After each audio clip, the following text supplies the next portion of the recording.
Bonjour et bienvenue dans ce podcast Le Mur des Réussites. Nous allons partir à la rencontre de personnes qui ont grandi au Havre, à la Mar-Rouge, au Bois de Bléville et au Mont-Gaillard. Ils vont partager avec nous leur parcours, les bons souvenirs, les doutes, les déclics et ce qui les anime aujourd'hui. Épisode 5. C'est en licence qu'un stage va déclencher la véritable envie de travailler pour Maïmouna. Bonne écoute. Donc vous validez votre DUT Oui. et après il se passe quoi?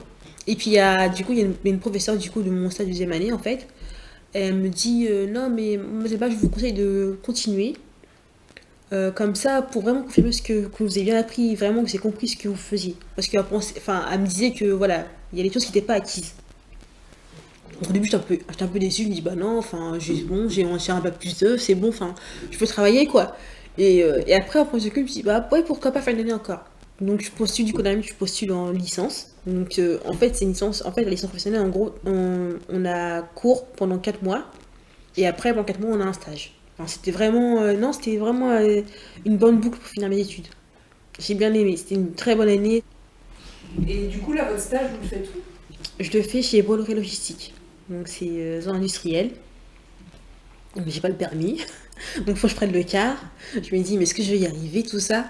Et donc au début j'arrive déjà, déjà Bolloré d'abord c'est une grande boîte. Hein. Déjà ça n'a rien à voir avec les stages que j'ai fait pendant mon DUT. Donc j'arrive dans les bureaux, c'est un peu d'espèce, il y a plein de monde. Je me dis mais comment je vais faire pour parler au téléphone devant ces gens-là? Je vais avoir honte, je vais pas oser. Et bah moi en fait c'est un poste en fait d'agent de transit import. Agent de transit c'est organiser en fait l'arrivée en fait d'une marchandise, d'un conteneur. Du coup, faut voir, faut préparer tous les documents pour la douane, pour que le conteneur il rentre dans les bonnes règles en fait, dans les bonnes conditions. Trouver un transporteur du coup pour livrer le conteneur chez le client.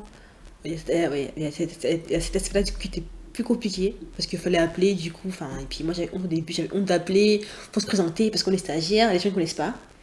Et puis des fois les personnes, eux ils ont l'habitude donc du coup pour eux, ils ont leur langage. Ils ont leur jargon en fait. Et puis nous du coup on utilise des mots pour eux, c'est un peu compliqué. Non, va plus vite. Du coup, c'est du stress. Ça n'a pas été exceptionnel comme expérience. Au début, non. Mais après, ça lève. Après, plus les jours y passaient, et plus ça allait. Et aussi, ce qui m'a aidé, en fait, c'était... en fait, en 2016, donc du coup, il y avait les docteurs qui faisaient grève par rapport à du travail, tout ça. Donc un matin, j'arrive au travail avec ma collègue, on arrive en voiture, le bureau il est vide. Parce qu'il y avait du blocage, du coup c'était pas possible de passer, il y avait que moi en fait, il y avait que moi, il n'y avait pas de responsable, il y avait que moi, donc du coup j'étais obligée de prendre les choses en main. Le téléphone qui sonnait, donc expliquer aux clients la situation, pour qu'ils comprennent que voilà, là les conteneurs, pour le moment ils sont bloqués. Et donc je me dis, là je me dis, en fait moi je suis stagiaire, en fait j'ai 22 ans, je suis stagiaire, et j'ai réussi à faire ça. Et c'est là vraiment que j'ai dit quoi, alors là faut que je travaille. Je me dis c'est ça que je veux faire. Je me dis là faut que je travaille, c'est voilà. J'ai 22 ans quand j'ai ma licence, ouais. Qu'est-ce qui se passe après? Mon stage est fini en fait mi-juin. Donc le jour où je finis, on me dit que est-ce que je peux rester encore pour l'été. Donc je dis de moi, oui, pourquoi pas. Ça ferait une expérience du coup en dehors des stages parce que pour nous, quand on est étudiant, les stages en fait c'est beaucoup. Et puis quand on sort en fait des études, les employeurs pour eux les stages c'est pas l'expérience en fait. Donc c'est compliqué pour trouver un travail. Donc je me dis là, je peux mettre un pied dans le monde du travail déjà. Donc je me dis oui. Donc rémunéré. Oui. Ouais. Le stage il était rémunéré, mais bon, c'était comme après les bourses, quoi, c'est 400 €, un truc comme ça. Là, j'allais vraiment avoir un vrai salaire. Donc je me dis, oui, comme ça, je pourrais mettre de côté pour mon permis, pour ma voiture, je pourrais aider mes parents, Donc ouais, c'est plutôt cool. Donc vous avez un contrat de 2 mois? Oui. Ok. Ouais. Et qu'est-ce qui se passe à l'issue de ça du coup?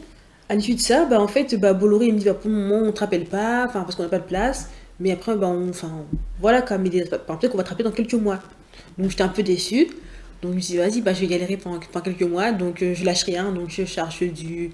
Donc au lieu de me dire, je vais être en vacances, je vais pouvoir reposer un petit peu, me souffler. Non, moi je cherche du travail. Donc bon, là, ça se finit en août. Donc de août jusqu'à octobre, je cherche du travail. Non-stop. Et après, Bolloré il me rappelle, fin octobre, Bolloré me rappelle. Ils me disent, oui, est-ce que tu veux faire une mission de intérim de 3 mois pour commencer en novembre?